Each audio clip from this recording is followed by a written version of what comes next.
Find your way into downward facing dog. And as you come into the pose, don't worry about forcing your heels to the floor.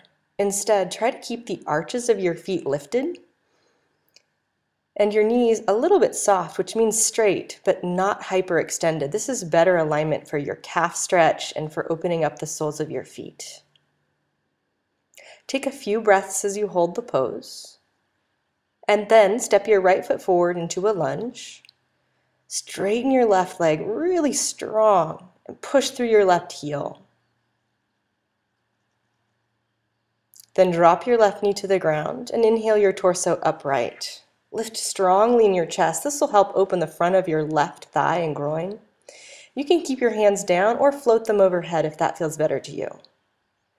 Touch the floor, rock forward, and step into a standing forward fold. Make sure there's a lot of weight on the inner edges of your feet. At the same time, spread your toes and straighten your legs without jamming your knees backwards.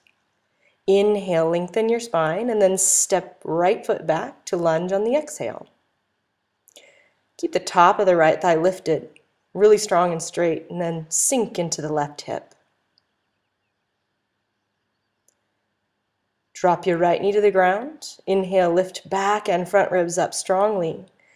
Bend the front leg a little more and really get into that groin stretch that gets so deep in this pose. Touch the floor, and this time step back to downward facing dog. Keep parallel feet. Roll over the arches as you drop your heels. Don't let them flatten. Lift your sitting bones. Pull your tailbone down and take a breath. And drop your knees to the ground. Come onto your toenails and sit back on your heels.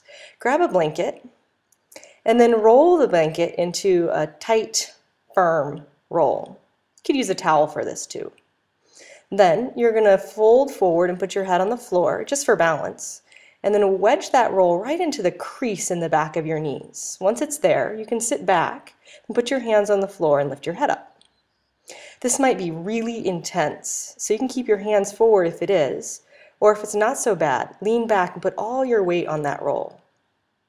This is really good for opening up the back of the knees, so if you have knee tightness or problems, this will really help you to realign and heal your knees by ironing out the calves. After you've sat on it for at least a few breaths, you can move the roll forward, put it crossways on your mat, and then lift up into a forward bend again and place the balls of your feet on the lift. This might be really intense if you've been running hills or cycling. If you don't touch the floor easily when you do this, just grab a yoga block and put your hands on that. Do all the same work you were doing in dog pose. Just try to keep the balls of the feet balanced so the inner edges stay down. Take a couple breaths. And then back your feet off of the roll. And then lower your legs again. And return the roll behind your calves, but a little farther back, more to the belly of the calf. And then repeat a couple of times between those two poses to really iron out your legs.